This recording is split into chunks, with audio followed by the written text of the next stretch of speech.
Now, if you've been struggling to make sales in your e-commerce store, here's 5 low-cost strategies that will help you boost your online sales. Now, the first strategy isn't exactly the fastest, but it is definitely the best long-term strategy that you can use out of the 5 strategies.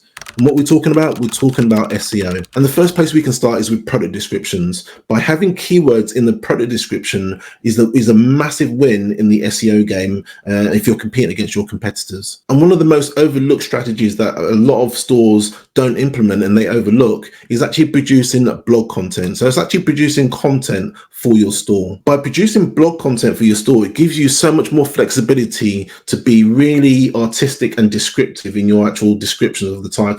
And the main idea is writing really keyword rich blog content that actually links back to a collection. And I think it goes without saying that the site structure, your website structure, needs to be as simple and as plain as possible. And if you use a platform like Shopify, then this is automatically done for you. And then you want to build quality backlinks going back to your store. This means get in touch with other websites that are kind of similar to your store, but not selling exactly what you sell. And you're looking to do an outreach to get backlinks from their store to yours. But just remember, SEO is a marathon. It's not a sprint, but it is well worth it if you invest the time. Now, for most of you, you're going to have a niche product. And for that, you need a niche marketing idea.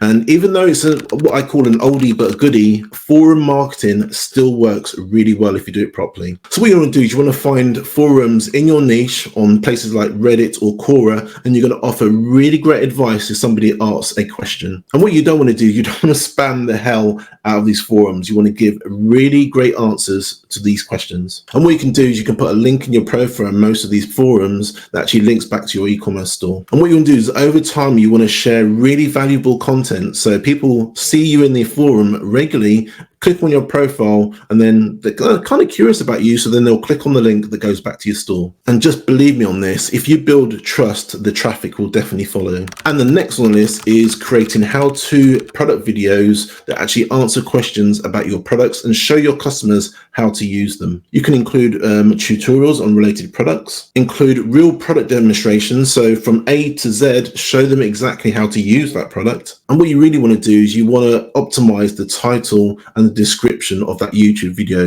And I don't know if you know this, but YouTube is the second largest search engine. So not only are people going to be searching for your product or how to use your product on Google search, they're also going to be searching on YouTube. Please don't forget to actually add a link back to your store within the description. Now, expertise builds trust, and if they trust you, they will buy from you. The next one is quite a new one, and it's often overlooked by a lot of new store owners, but you can actually have podcast appearances. So it's a case of actually finding podcasts within your space and your niche, and actually, sending an email and asking them if you can actually be a podcast guest. So the very first thing you need to do is identify podcasts in your niche, and you can do that by just doing a simple Google search. Then what you want to do is pitch yourself as a valuable guest, and that's basically sending them a link to your store so they actually know that you know what you're talking about. And what you want to do is while you're on that podcast, just mention naturally the name of your store and where they can reach you. And finally, what you can do is you can have a potential partnership or collaborate